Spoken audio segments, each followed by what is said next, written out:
రైతులు కష్టపడి తాము పండించిన పంటను అమ్ముకోలేని పరిస్థితిలో రైతులు ఈరోజు ఉన్నారు. రైతులకు ఈరోజు ఒకవైపు తెగుళ్ల వల్ల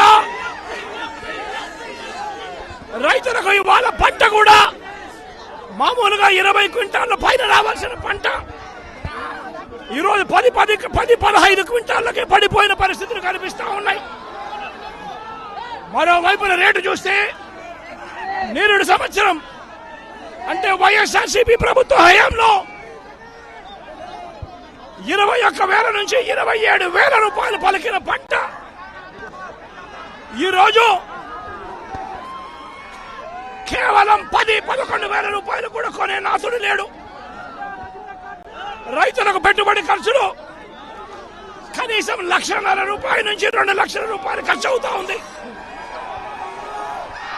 అమ్ముకోలేని పరిస్థితిలో, రేటు లేని పరిస్థితిలో, ఒకవైపున పంట తెగుళ్ల వల్ల పంట ఈల్డ్ కూడా తగ్గిన పరిస్థితుల్లో రైతు ఈరోజు బ్రతకడానికి కష్టపడతా ఉన్న పరిస్థితి. ఇదే గుంటూరు మిర్చి యార్డ్లో మిర్చి పంట వేసిన రైతుల పరిస్థితి ఇది.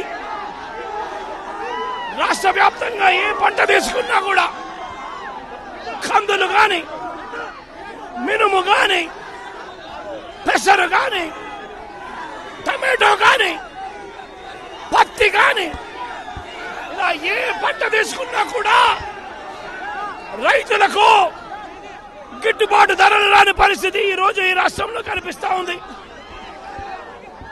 మరోవైపున చూస్తే చంద్రబాబు నాయుడు గారు రైతులను దళారీలకు అమ్మేసిన పరిస్థితి కనిపిస్తా ఉంది. ఈరోజు వైఎస్ఆర్సీపీ ప్రభుత్వ హయాంలో రైతు జీవితంలో వెలుగులు చూడడానికి